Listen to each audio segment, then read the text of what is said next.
Bitcoin, in simple terms, is like magic internet money whose value seems to only increase.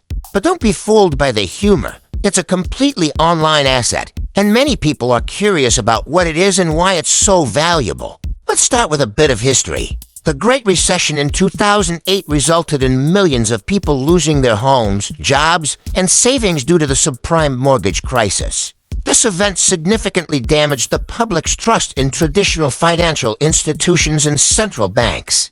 Amidst this disillusionment, Satoshi Nakamoto, the pseudonymous creator of Bitcoin, introduced a revolutionary concept in 2008, a peer-to-peer digital currency that could operate without central author. Really like banks. This was made possible thanks to blockchain technology. A blockchain is essentially a digital record book or ledger.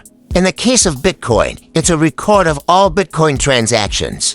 Instead of relying on a central authority, this ledger is maintained by a global network of nodes, which are essentially people running the open-source Bitcoin code on their computers. This network is permissionless and open for anyone to participate in. All transactions are publicly broadcasted on the blockchain, and each transaction is cryptographically linked to the one before it in a chain-like sequence, hence the term blockchain. Thanks to code and cryptographic magic, any attempt to alter or submit a fraudulent transaction would either be invalid or immediately obvious to the entire network. This ensures transparency and prevents fraud.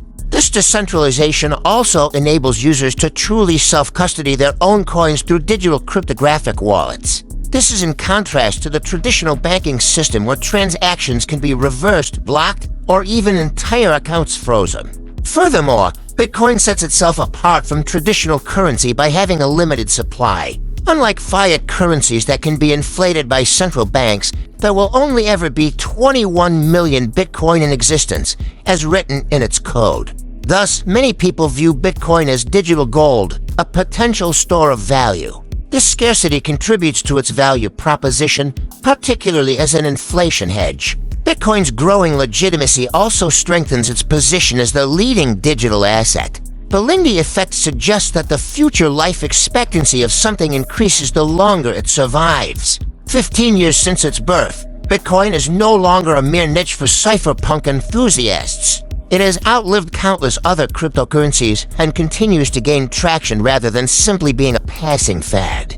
With the emergence of U.S. spot Bitcoin ETFs and the entry of sovereign states into Bitcoin mining and adoption, signs of its growing acceptance by society are clear. Aside from that, there's also the question of what gives anything its worth. For instance, fiat currency like the US dollar holds value because people believe in the reliability of the institutions backing it. They agree to accept it in exchange for goods and services, trusting that others will do the same in the future. Bitcoin operates on a similar principle. In essence, it's confidence in collective agreement within society that something has value. While speculation undoubtedly plays a role in Bitcoin's price movements, it's important to remember that this is true of many assets in their early stages. Even gold, widely considered a safe haven asset, has experienced significant volatility throughout its history. Of course, there are still skeptics who question Bitcoin's worth. However, its disruptive technology, strong use cases, and growing adoption all signal that Bitcoin is here to stay. If you found this explanation helpful, feel free to share this video with your friends and family. And if you're curious about whether Bitcoin could survive without the internet, you can find out more in our other videos.